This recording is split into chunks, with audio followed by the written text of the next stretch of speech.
Yeah. Where's my coffee? Did I leave it downstairs? Did you? No, that'd be hilarious. Just keep going. Okay, so he's going to go find his coffee, which was over by the door, and now he's setting it on the table. I don't. You said keep talking. You didn't say narrate what you're doing. I did. Yeah, you didn't. Yeah, you didn't have to do a play-by-play of. This might have. We're deciding to record this in the middle of what might be a blizzard. Not been too many days this winter where we haven't had a fucking blizzard though. It's been kind of crazy. This might be a bad idea. Yeah, we'll maybe. See. I know Rachel was kind of rolling her eyes at me when I was like, "Oh, out the door." Right. See you later. We have to podcast. The world needs this. Yeah. Our 3 dedicated listeners need That's right. Our thoughts on what are we talking about today? I don't know. Why are you putting it on me? You gonna put it on me like I have anything to talk about? No, I don't have anything to talk about. I got nothing to talk about. You were telling me about the hockey game. The people were yelling at each. Why don't we? Brienne of Godsend. Brienne of Godsend. You have meddled with the forces of darkness for the last time. What's this about? Just, I thought I would call you Brienne of Godsend. Right. What are the forces of darkness here? What are you? I just thought because you are a fantasy man, you like fantasy wizards and goblins. I mean, you have meddled with the forces of evil. Is this about wrestling? Taste my wrath. Isn't that? This is the kind of things that you're sort of. Well, not pumped like up all the about. time. It's not like I'm going home and watching Lord of the Rings once a week. It's not Lord of the Rings. It's a sort of made up fantasy world. That's right. Well, what is it? I don't know. This is what this is what I just imagine you watching when you get home. Just some Sweetheart. guy going, "Behold, goblins and demons. Wait." And then nothing actually happens. It's just a guy saying what's going to happen, and then the episode ends, and then it's on to the next episode. Yeah. I've been watching a lot of BoJack Horseman though. Yeah. That's kind of a fantasy. That's a horse that is. That's a man. It's a depression, I guess. He's got. Oh yeah, no, that's a good way of summarizing it. It's depressing. Yeah. It's pretty emotional. Like the episode I watched before he picked me up was one where he went to New Mexico after feeling bad about everything that's happening in LA and goes to visit his former friend and then ends up attempting to seduce her 17-year-old daughter. Yeah. So that's nice. Yeah. I mean, hey. Yeah, and then that happens and you're like, I'm here, and then I went downstairs and we came to record. Yeah. It's kind of a fun. See you later. I gotta go to Tijuana. No, I mean record a podcast, sweetie. I've been, you can fall into those traps. If as a man, you think that by just running away. I had a pretty low point the last week, and at one point, I was like, should I just go back to Dubai? What? Why? What happened? I mean, just life. Yeah. In one of those, it's February and it's life, and then I just thought about myself as a boy in Dubai, and just it's just such a soulless, empty place. I said, why would I, I'd be miserable. I'd have 2 levels of misery. I'd be adding the current misery that I currently have, or the current sads. You'd be fucking hot all the time. Well, the heat isn't the thing that bothers me. It's just a very soulless kind of place. I like how I stripped your life experience down to like weather. That's right. You did a projection of what you would be uncomfortable with, what the thing would cause you sadness, and you put it onto me. No, this heat would not be the thing that would be the problem. It would be mostly just the concrete jungles, the plastic surgery everywhere. It's just imagine an entire city of having the kind of opulence that Mar-a-Lago has. Oh, you gross. know, an entire city built with that in mind, Just like with that level of. 70-year-old Arabs walking around with like 20-year-old big-titted women. You got on this. either arm. Yes, right. Yes, yeah. Just Russian whores. Yeah. I mean, I'm sure there are some English whores and American ones as well, but Yeah, mostly. There's a few. I mean, like Ronda Rousey was in that Fast and Furious movie where that took place in Dubai. It really must have. I must have really become North Americanized in the past 20 years. I still can't shake the remnants of my past, though, because my daughter knows now instantly when I get angry, because apparently I start talking in an Indian accent. So if I would just to normally say, "Put your iPad away, please." I never fine. noticed that, but you're right. Like now that I think back on it, when you're at your angriest, Put your iPad away. well, not, It not just quite sound- like that. What are you doing? What are you just doing? What are you doing? And it's and it's somehow it's unconscious that it just comes out of me. It's just the the distant Arab AK-47 fires from the depths of my brain. You stub your toe and all of a sudden, like you yeah, that's yeah. I suppose that's just you having a flashback to an event that you never actually experienced. yeah. I've tried very hard in my life to not, to not have, because I come from a long line of people with bad tempers, and I've attempted to wipe that. It's not going great, Brian. Well, you're attempting. That's But in the interim, it's as much as I try to suppress it behaviorally, I don't. It's just my voice just betrays me. My ancient ancestors come screaming back in the button. It's like when, Do not, when you get angry, please, you please think tell back me to what time do you want me to pick you up from the hockey game? It's like when you get at your angriest, you remember the time that you saw Black Hawk Down at the theater. That's right. Yeah. Just literally Yeah. like la, la, la. Oh, I love the intro to that. But yeah, Ridley Scott opens that movie. He's like, how should we communicate to the audience that this is an absolute hellhole of a place? Just I know. We'll just random. We'll We'll just have some nondescript, foreign sounding yelping. Oh, it's the #1 song in Dubai. That's right. Yeah. That and Pitbull. Yeah, just mosque yelling and Mr. Worldwide. That's right. Everybody, we're going to get together in Dubai. We're going to yell at a mosque. Yeah. Mr. 405, Yeah. gonna find my way to Mecca. Huh! Yeah. That's my Pitbull impression. I would. Yeah. Are there any places that you would? Have you ever thought of bailing from a current?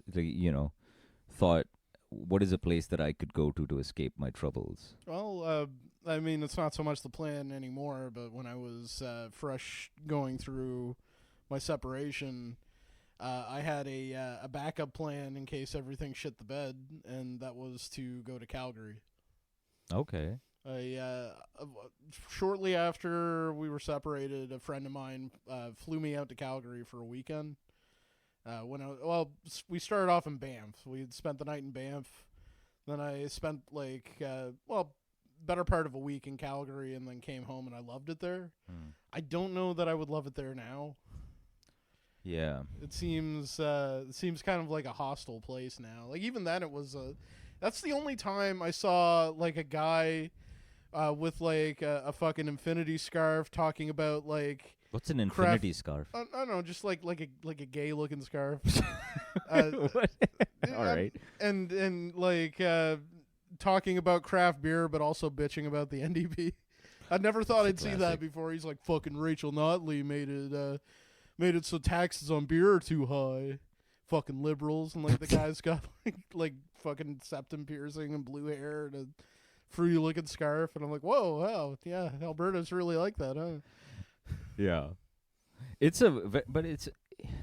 I was talking to my couple of family members, and apparently a whole bunch of people who had immigrated to Canada from our family just went back to Dubai.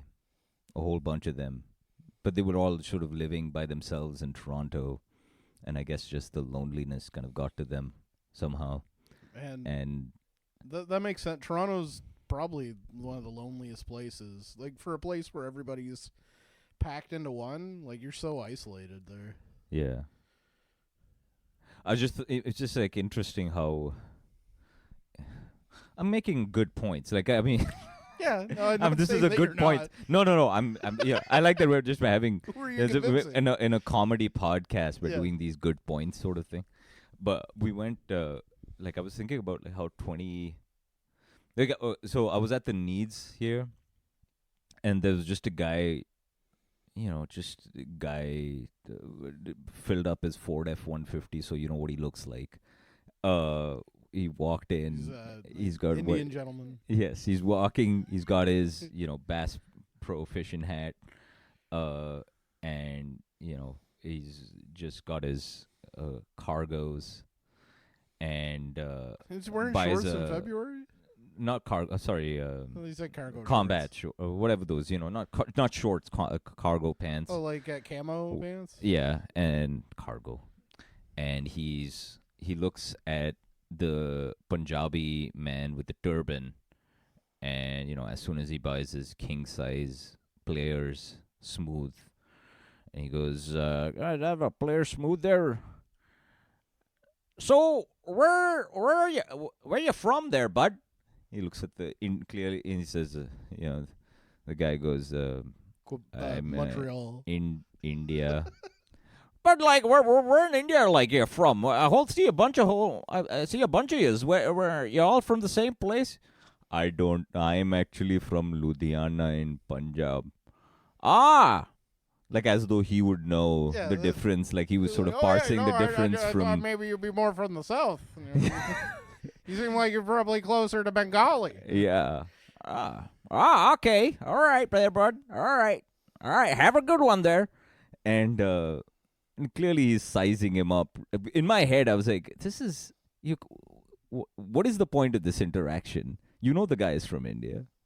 Maybe he's You've seen a whole bunch of Indian people, and maybe in that point, like when 20 years ago when I came here, or 25 years ago when I came here, when people would ask me where I come from, I would genuinely think of it as a sort of indication of their actual curiosity. Yeah. And there's something, but now I don't know. It's in my head that there's some sort of topspin. There's some sort of topspin going on with about like Indian immigrants around here, which is, I mean, for whatever reason, I guess it's understandable. Well, you guys have a rough year. Yeah. Like PR wise. Yeah, it's been a rough one. Yeah. And no. People were so like people used to be happy that there were like immigrants coming to this town. Yeah. Remember when the New Brunswick thing was the slogan for New Brunswick was like "Be in this place." Yeah. And apparently for immigrants, it's now the people of New Brunswick have said not all at one time, please, not all at once. Don't you all be in this place right now? Could some of you be in the place where you came from? Be in the other place that you came from, please. Which is fine, I guess. I don't really, That's fine, I guess. I mean, I can't. They're allowed to have their feelings, I suppose. Yeah, I don't have. I'm in a weird position because I can't go back to India because India's bad. I can't really go back to Dubai because Dubai is soulless, and so this is, and I'm not gonna leave. I mean, have my daughter and stuff like that over here, so I can't. I'm never gonna leave here, but yeah, it is an odd. I do find myself in an odd position. So you kind of feel like you're not feeling your citizenship as much as you once were. Not in the past couple of months anyway. I mean, it's been a weird couple of months. I don't know if things are going to start getting back on track now that Canadians are starting to find some sort of sense of pride in their country in the face of overwhelming stupidity and baseless threats, but I don't know, man. Yeah, I don't know.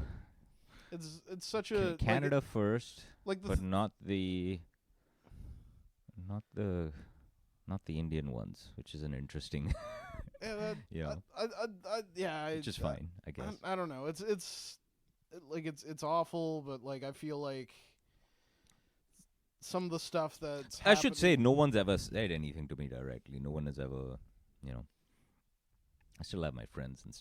Well, I'm turning this into like a therapy podcast. Yeah. Asking therapy from you of all people. Yeah, like I'm gonna provide answers.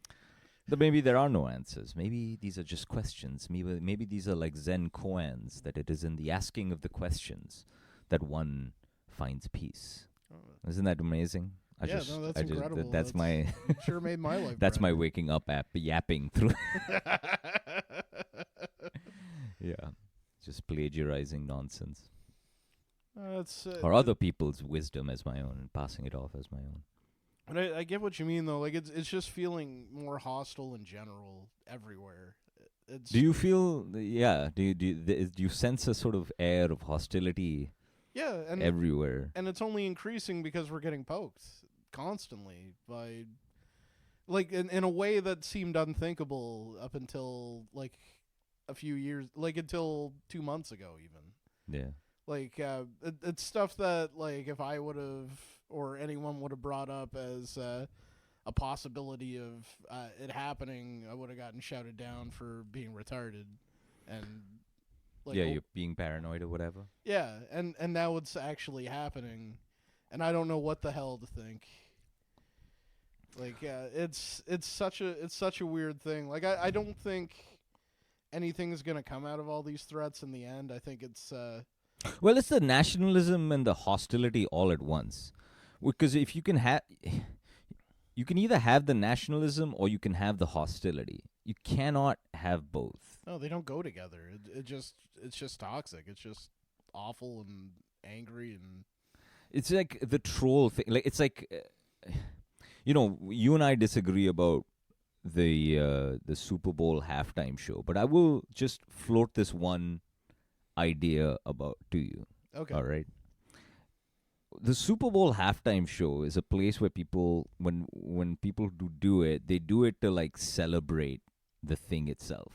Okay. Right? It's supposed to be silly and it's supposed to be a celebration of something. From Tom Petty to Michael Jackson. Not a declaration of hostility. J-Lo, whoever Prince, they are in on the romanticism of the event itself. The romanticism might come out in different ways. Right. But they are in on it. They're like, yeah, we're going to celebrate it in the way that we like to celebrate it as well. So when Prince comes out and he's in the, he's being drenched in rain and he comes out and he, plays that guitar in front of that big sheet that goes in front of him, he's giving in to how romantic the thing is. Yeah, when Scott Stapp is saying, "Can I take you higher?"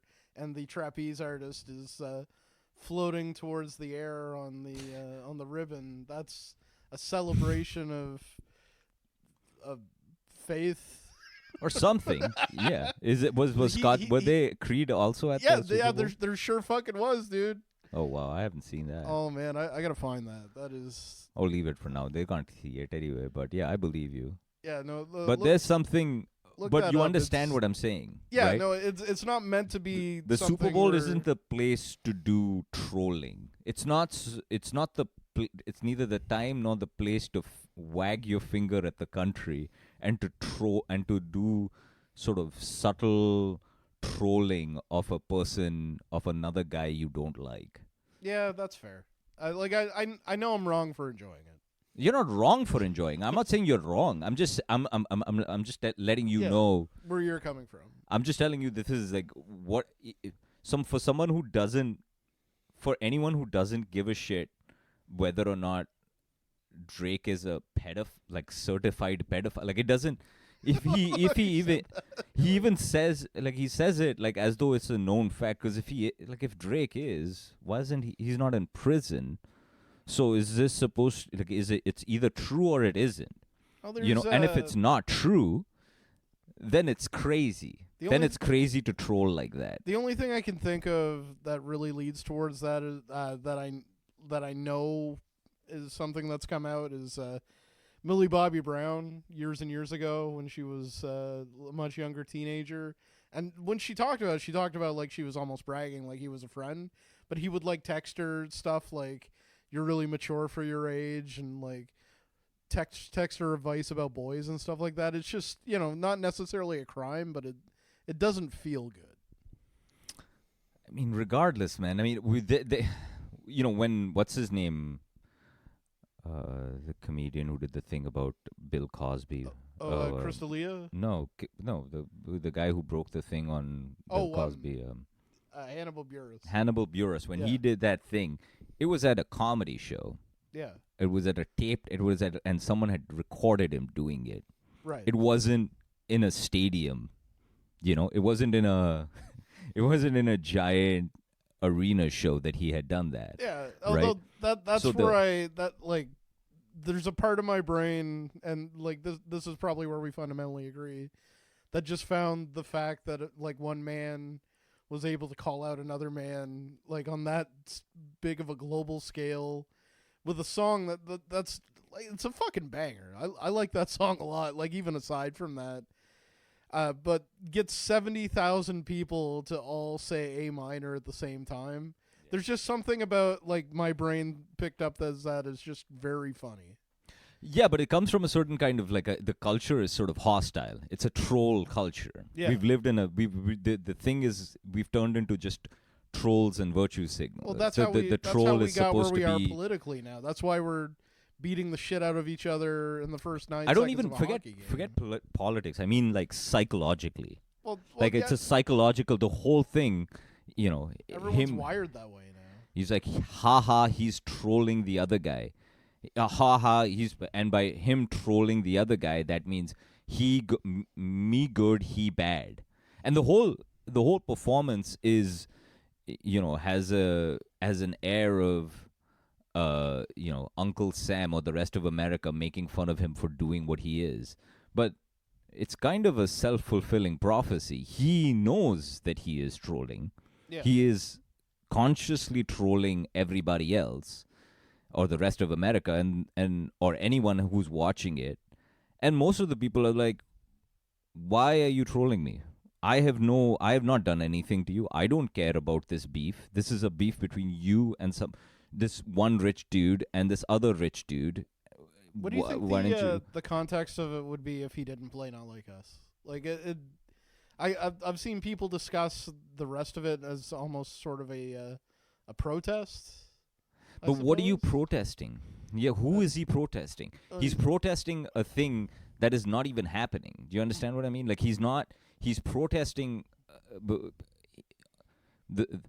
You've been put there to celebrate something, but you're protesting it. What exactly? Why are you protesting a thing that in a place where you're supposed to celebrate? Well, because isn't it funny? I'll troll.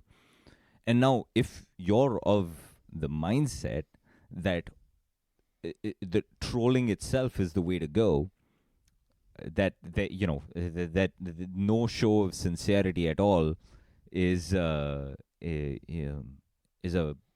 any show of sincerity is a show of what? Silliness, stupidity, romanticism, right?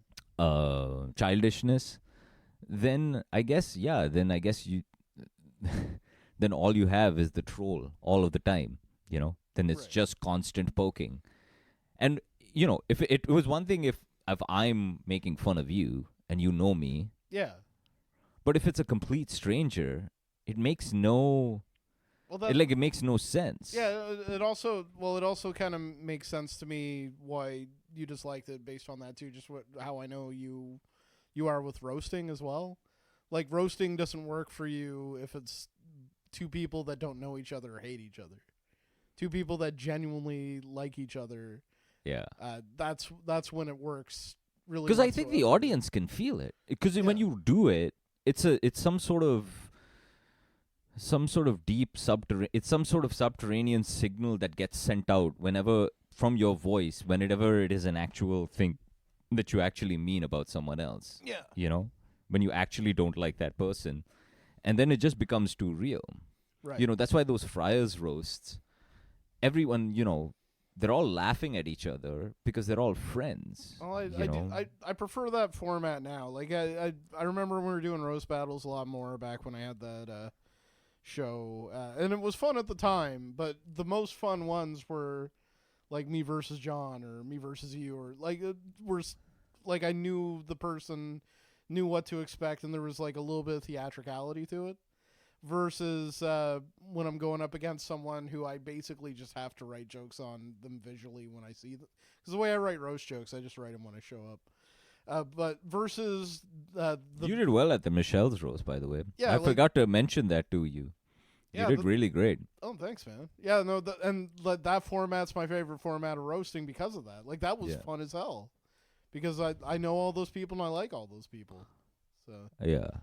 And it wasn't a competition. There's no competitive aspect to it. It's just writing fun, mean stuff and pointing out foibles, you know, just like a nudge, and there's no meanness to it.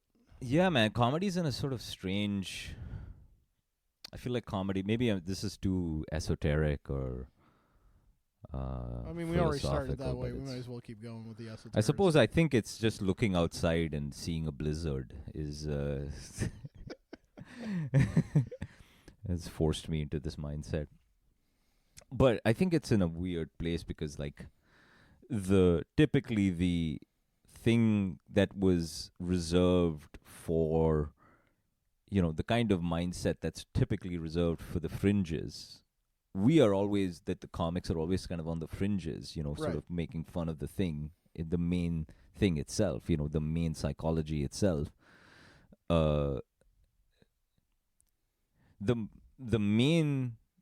mainstream psychology has adopted what is essentially the mindset of a comic, right? So what do you do in that situation? If everybody turns into a troll, if everybody has the mindset of a troll and it's either trolling or is what do you want to call it? Combative, because that's what trolling kind of really has the undercurrent of, right? Yeah, no, it's if you're not friends with someone, that means it's a combative thing. It's right? kind of like verbally squaring up with somebody. Kind of a little bit, right? So then you're not. So then where is the place for laughter? That it's okay. We're not, we're only making fun of it because it's not, it's not serious. We don't really think that someone's race or gender or sexuality matters. That's why we're making fun of it. Right. So it relieves you of the pressure of having to care about these things, or to hold these things too close to your heart, right? And now we're sort of careening into a space where it feels like that is starting to matter and to be. By saying that, we're gonna troll you and combat you only because we think that the length and breadth of you only consists of that thing, that identity. Do you understand? That everything I need to know about you can be said by fat short comedian. Everything that I know about you can be described as Indian immigrant. Yeah. Yeah. That just explains everything. Well, I don't even need to know anything more about that. So that's kind of the opposite of what the idea of joking about these things is. Yeah. Yeah. Like, do you understand what I mean? People don't understand that I'm also retarded. That's right. You're multifaceted. Yeah. And or so multifaceted. Mm-hmm. I don't know where I'm going with that. That's good. You have a faucet. You like faucets. Yeah, no, Farrah Fawcett. Hey, comedy. Turn to Mark Norman. But I don't know whether that makes any sense at all. But that's what I don't know. I got into I was out with some friends, and there was a friend of mine who, she goes to the gym, and we met up later. Her and some of her other friends, we were like having some drinks, and she got caught by the gym people eating a granola bar, I guess, or something like that, and you're not supposed to eat at the gym or something. Anyway, I started like making fun of. I kind of got a little drunk, and I started making fun of her, and said something. I was like, why don't you eat another granola bar, you bitch? No, I didn't say it like that. You dumb bitch. I did say she's retarded or something like that. And I was like, without context, like I just started making fun of her, like as though we were at a comedy show. And then later on, she's like, why did you do that? And I felt really stupid and it really hurt my feelings. And man, I can tell you, I felt like so small. I totally didn't realize that I was not talking to another comedian friend. Right. And we were not we were not at a comedy show. She's not used to having her balls busted. That's right. As like a way And of endearment. Yeah. And yeah, so so yeah, I learned very quickly at about the perils of being a real life troll. I mean, so I had to you can bounce swiftly back from that. apologize and I'm sorry. I didn't ask mean for to make you forgiveness. feel that way. I won't do it again. Yeah. Like, Yeah. I think Mostly I talked in girl talk. I said, see, this is my trauma talking, and this is a deep projection of my own inadequacies as a man that I'm projecting onto you. That's a solid move, actually. That's right. That's 4D chess. That's checkmate. Like you just watched The Sopranos the day before. That's right. That's like that. One of them? What do you call it? Put projections. Mm-hmm. But yeah, I did feel as though I had overstepped the boundaries of acceptable behavior. I'm just going to blame the culture. You see, the culture made me do it. Yeah, that's the culture. The culture. It's toxic culture now. Culture completely warped your brain. Mm-hmm. Also, yeah, sometimes I don't talk to anybody all day, and so. Don't isolate yourself like that, man. That's one thing the pandemic taught me is that really fucks with you. That really scrambles your brain. Yeah. Yeah. Like you gotta, even if it's not an in-person connection, even if it's just online, you gotta talk to somebody at some point. Yeah. Yeah, I should. Or talk to, just get out of the house or something. I spend so many. Go see a movie, go like hang out with somebody, just do something. I mean, I go to the gym. That's my, that's the only other thing I do. I mean, that's a good way to work out frustration and see some asses. It's just funny. It was like people look at me in the gym. They're like, you look like you're having the worst day of your life every time I look at you.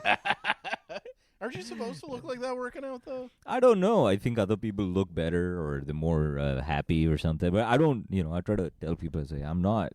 Like, you think people I'm not sad. Hitting the fucking treadmill with a big grin on their face, running as fast as this is what I assume. I assume they have a look on their face that's less, because there's a gym at the Y, there's a trainer guy who I know. And one day I was at the bench press and I'd just finished a set, and I don't know what kind of look on my face I had but then he came up next to me and he says it in Hindi. He says, you look like you're about to recite some death poetry, like God, like religious poetry at me, and I just started laughing because I was clearly not paying attention, or something like that. I had some sort of far away. 1,000-yard stare, and I guess he caught it, and he said, "Come back to us." He said it in Hindi, "Come back to us," which is it's a sweet little Hindi way of saying, come back to the, come back to the living, come back to the ground. You're off, you're thinking too much. Have you noticed, like, consciously that you're in your own head when you're working out, or? Well, sometimes I mostly do it by myself, and I don't have any earphones or headphones, and then so. You're raw dogging workouts? This is an interesting, raw dogging. This is, Well, that's just it doing. makes more sense. at the gym than it does, say, doing it for a flight. Yeah. We're still recording, right? Yeah. Because like at the gym, you Oh, at do least you need more have- slack? You at least have something like visual. They're usually playing music. I can't imagine going on a flight without something, like not sleeping, Book? not listening to something, just How staring about a book? at the back of a What seat. about a book? Yeah, a book, like anything. Like I don't understand the mindset with these people that are like, The idea of raw dogging is also interesting. That means, so raw dogging, fucking without a condom. I'm having fucking life I'm without a having condom. unprotected sex with this flight. This Well, 12-hour flight. but that's how sex is supposed to. Mostly, sex is supposed to be unprotected. That's Yeah. how sex is supposed to be. Yeah, it's procreation, right? Right. And that's how God intended. And so God intended you. That is the natural state of things. What I'm saying is raw dogging is not. The unusual thing is not. Raw dogging isn't the unusual thing. The other thing is unusual. Do you understand what I'm saying? So the book is not what God intended. No, God intended. I mean, I don't You- know. For somehow I parse a difference between the book. I understand because I only have books when I travel. Right. I don't really use my phone. It's the best time to read because you got nothing to do for 12 hours. Yeah. Or however long your flight is.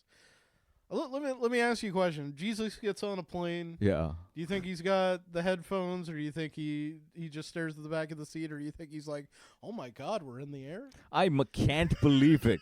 Holy shit! They did so much since they crucified me, Oh my! and I Dad, came back. What is that? This is crazy. I mean, I'm like a bird right now. totally worth it to be crucified. I mean, are you kidding me? Look Nail at this. me up again. Be- What are we gonna get next? Wine in Flying the little cars? bottles up in the air. This is crazy. What's this? Is this a tiny bottle of my blood? Oh wow! Look at that. Oh, yeah, I'll take the fish, please. yeah. Look at that. I got 2 more. Ta-da! Jesus, on a flight. I mean, yeah, yeah, Just goes into first class and starts turning over tables. yeah. Don't worry about it.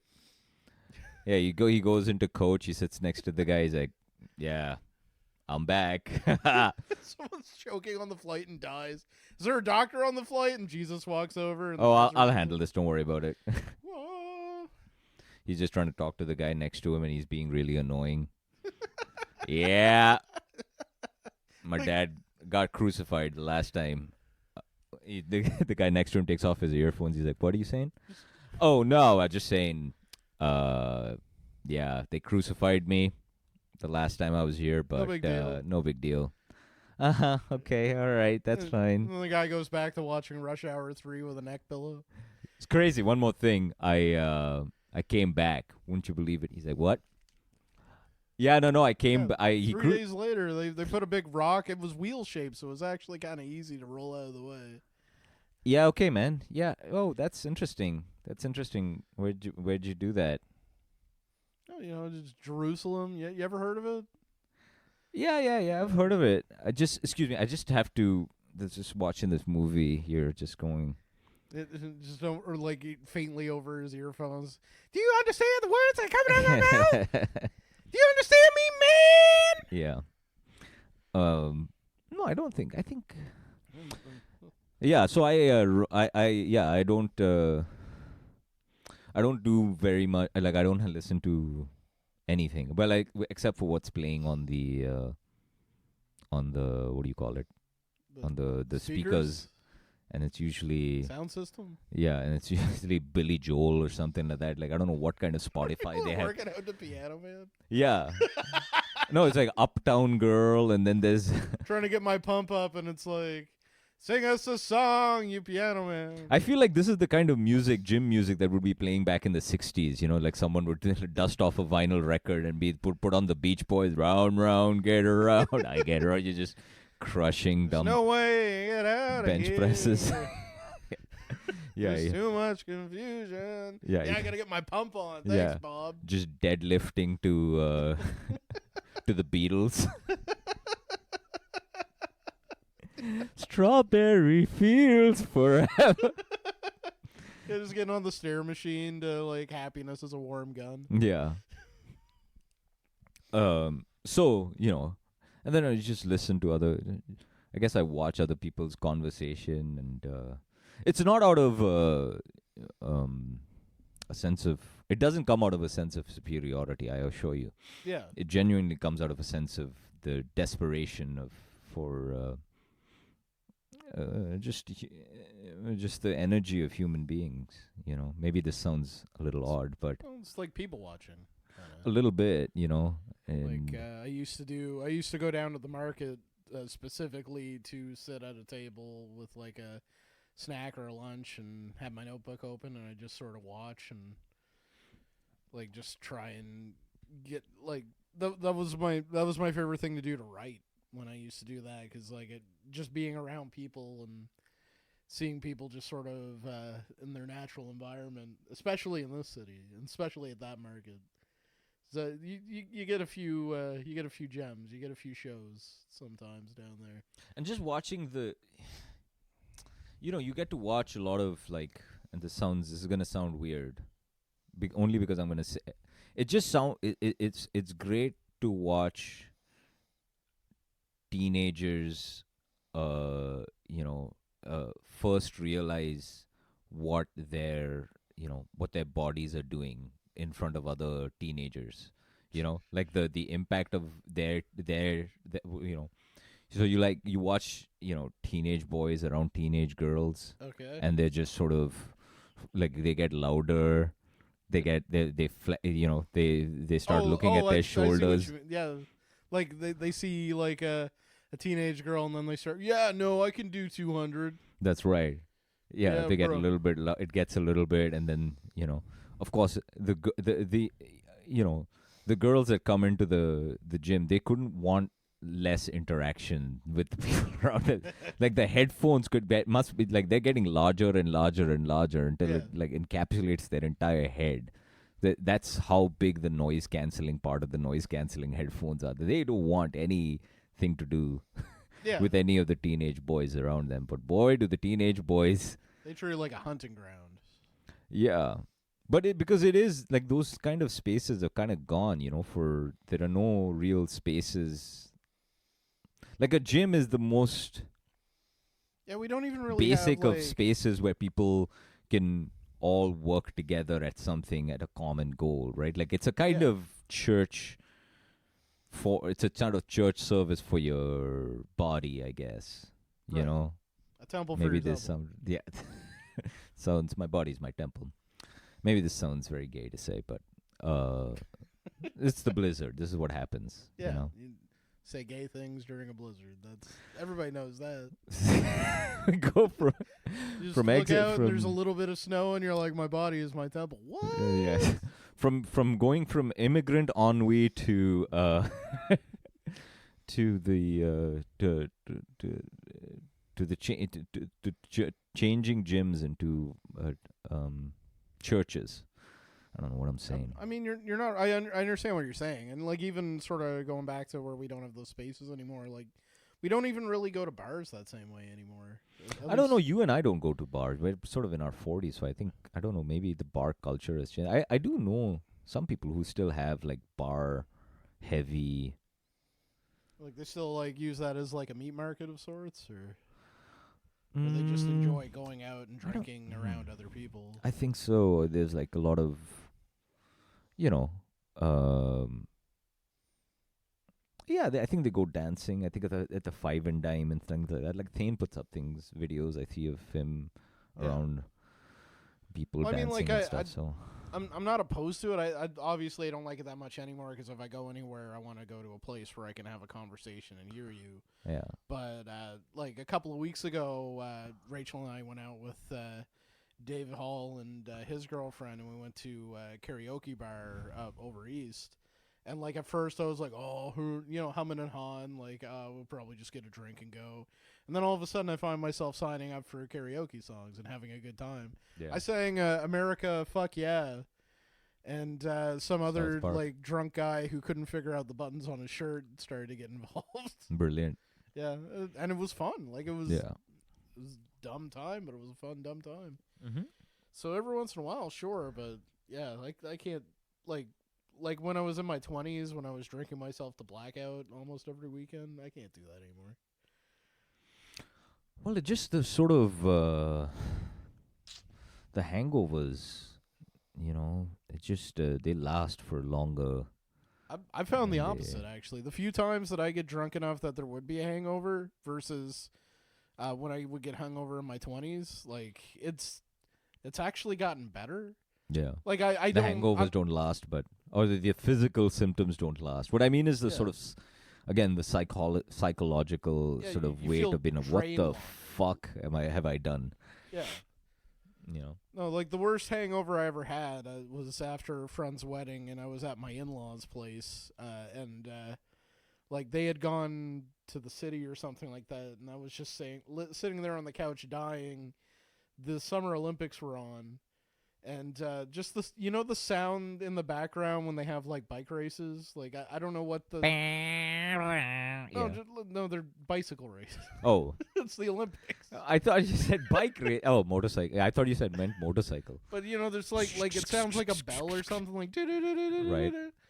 Like I felt like I was in Vietnam or something like that. You felt like you were in Vietnam. That's exactly what happened in Vietnam. Yeah. A hungover man was in a trench, hearing ringing everywhere. Yeah. Then next to me was. Oh, you mean like as though a flashbang had gone off, like the Viet Cong had set one off next to you, and you were taking your last gulp of air in a mud pit somewhere in Da Nang.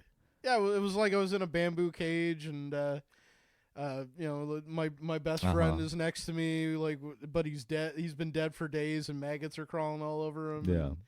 And, you got fucking Hanoi Jane, like, entertaining the troops. Jane Fonda, Yeah. On the helicopter. Yeah. Yeah, no, that's exactly what it's like. I'm sure every Vietnam War vet would be like, yes, that's exactly I hope what one it of them feels hears like this when and I'm that tells me I'm right. When But obese man versus is, now, like, I'm just tired all day. Like, yeah. and that's not even the reason why. Like, I don't drink that much anymore, just because I don't really find it all that appealing anymore. Like, No. I'll have a beer at a show, sure, but Yeah. I'd rather, like, if I'm gonna do anything, I'd rather just get high at home. Nice, man. Smoke at a Chiba. Smoke it at Chiba. Watching So the cool, cartoons, man. man. Yeah, it's 420. 420 420 indeed. blaze it. Mm-hmm. That's so cool. Well, even the way I do that is lame now, because it's mostly edibles and vaping. Nice. Like, yeah, that I buy from the government. That's so cool, Nice. man. Yeah. That's so sick, cool. dude. It's sick, man. Be high. Just a couple gummies, and then I half watch a movie until I fall asleep, and then I go to bed and put on my sleep apnea machine. Good night, world. Another productive day. When the power was out the other day, it's fun. Like I was fine because I knew it would come back on sooner rather than later. But like Rachel had a moment of panic where she's like, "Well, what if you don't? What if you have to go to sleep and the power isn't on still?" Well, I guess I would have one rough night. I mean, you can breathe in the sleep apnea machine. It just doesn't do its work, does it? No, it wouldn't be on. Like, it would I wouldn't be putting it on if the power's out. No. But what? No. What I think what I'm asking is if you went to bed with it on, and the power went off in the middle of the night, what would happen? I would probably wake up, I would think, but what would happen is I would start snoring loudly and my quality of sleep would drop like that. But Okay. I haven't really slept without it ever since I got it. Yeah. Except I think there was one day where I fell asleep for like 2 hours, and then Rachel woke me up and made me put it on. Yeah. And like even at the point now, like where I'll start to drift off, and I won't realize until she's poking me, and she goes, "Put on your machine." So I guess like immediately I just go. Oh wow, it's that quick. Yeah. So it's still pretty bad if it's untreated. So is there a point where you would stop using this? Is the idea to use the sleep apnea machine in forever? Yeah, unless there's unless there's like a surgery or something that would affect the apnea itself. Like maybe weight loss, but even that's not 100%. Okay. So yeah, no, I'm probably gonna have that machine the rest of my life, and that's fine. Like it improves my quality of life by a lot. Yeah. Yeah, you need to boy needs to sleep. Yeah. Our little Vietnam War veteran needs to sleep. He needs to I get mean, I over kind of his put you through night terrors. Danang at that bachelor party when I fell asleep without it. No, the bachelor party was only the reason why that was bad was because I think I was on mushrooms. I brought that I'm I sleeping on brought that mushrooms. story up in the bit that I do about that now. Like I Yeah. just talking about how I realized I needed it when I woke up and my friend was standing over me with a pillow saying he needed to slay the dragon. That's right. Yeah. Blasted on mushrooms. Yeah. Just had no idea which way was up, and yeah, it was that was a long day of drinking and sunshine, and Yeah. it caused some that was a that was a rough one, but it was a fun day, I think. Yeah. No, I'm not mad at that. No. It's a fun story to tell now. Yeah. But anyway, how have your gigs been? You've been gigging? Have you been have You're you staring at that been blizzard gigging? again, huh? Yeah. Gigging. Yeah. I did punchlines. Yeah. How did Last that go? Yeah. How did that go? Great. Yeah, had a great set. Wasn't sold out, but it was packed, and I feel like we all blew the roof off the place. So. Oh my God! Blew the roof off. Yeah. September 11th. Well, that was more a plane flew into a building. This is Yeah, that is exactly comparable no, to September 11th. sorry, I didn't mean September 11th. I apologize. But I was thinking, it's like my birthday is on such a shitty day. It's on the 9th of September. So I can't, unless... Prequel. Yeah. So anytime, if it's on the weekend, every time I go into any sort of bar or restaurant attempting to celebrate my birthday, it always looks like as though I am celebrating the day. How does Like, it, I feel like it's like I look like I'm celebrating September 11th, and I can't be looking like I celebrate September 11th. Do you understand what I'm saying? So do you think you go into a restaurant and you're like, it's my birthday, and they're like, and they immediately think like 9/11? I don't know, but sometimes because I can't. Sometimes if it's during the week, like if it's on a Thursday, Yeah. then I have to celebrate it on the Friday or the Saturday. Do you understand? Yeah. So then, if I'm celebrating it on the Saturday, then I'm just an Indian man celebrating September 11th in the bar. It's not. Nobody thinks that. Well, but I think I think that I'm not. It's not. I'm not celebrating. On my birthday, I have to try to explain. I'm not happy. Like you're going in there and being like, I don't like terrorists. set up a gin and tonic, set up one gin and tonic, set up a vodka sour, and I'm gonna knock those two towers down. That's not what I do. Is that an unusual fear? You just pick up your drink. You're like, here comes the plane. And No, I don't do that. I try to make it look like I'm sad about the day. But my birthday was 2 days ago. Is that an unusual fear? Yes. Okay, all right. You think I'm being paranoid, that no one is thinking that I'm... Nobody is like it's like you're I'm saying, celebrating like, the triumph of a terrorist like September 11th. Anyone who's a shade of brown isn't allowed in a bar because it might look like they're celebrating. I'm not saying that people... I'm just saying... You walk into the Five and Dime and some like blonde lady's like, What are you oh my doing? God, What are you gotta doing? rub it in. Yeah.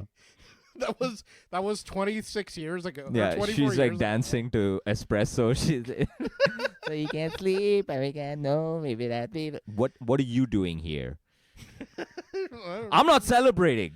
I'm like you. I'm sad. I think it would be probably worse and also funnier if you were born on September 11th. Yeah. Then you might have something. Yeah, 'Cause then no you matter where you you go. cannot celebrate it. Yeah. I feel like maybe you think I'm blowing it out of proportion. People Sorry. died. Already. Sorry. Blowing it out of proportion. Thousands. Sorry. Steve Ranazizi almost died that day. Sorry. No one knows this story. Brian Steve Ranazizi. Who knows about this comedy Steve Radizzi? Imagine some working class New Brunswick stiff being like, who the fuck is Steve Steve Radizzi. Radizzi, this fucking idiot? Was he on the plane? Did he have the Yeah. box cutter? No one knows about this very niche comedian story. Yeah, the guy from the league. Yeah. And then, the fucking guy from the league. Yeah, the taco or whatever. Yeah.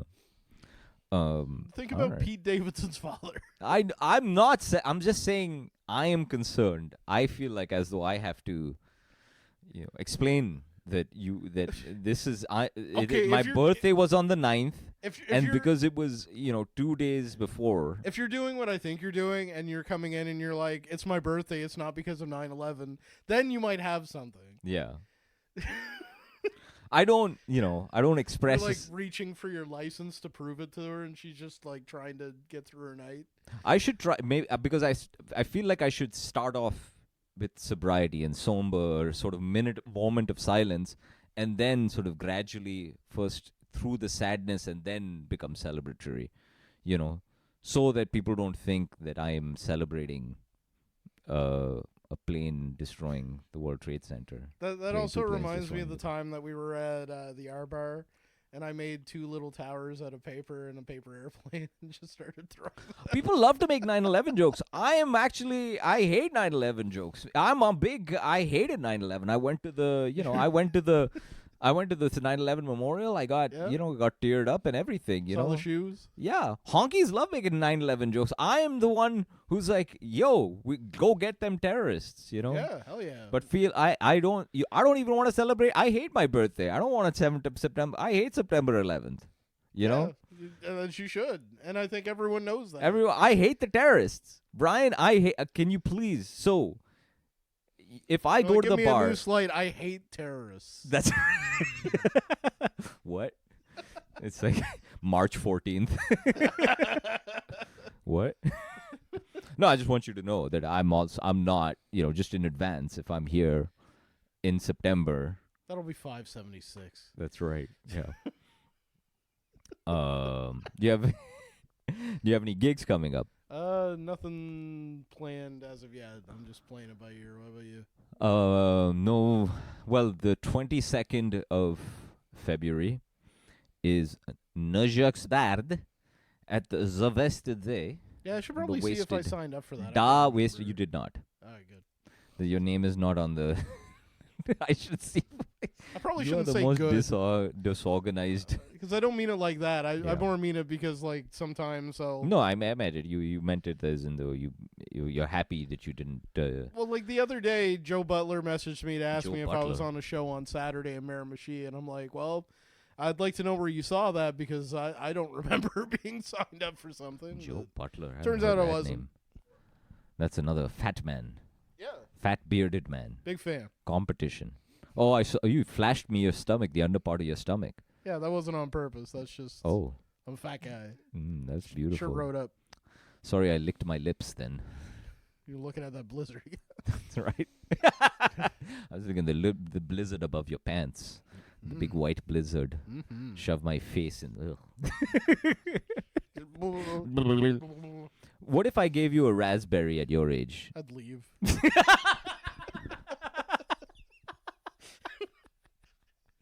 So it's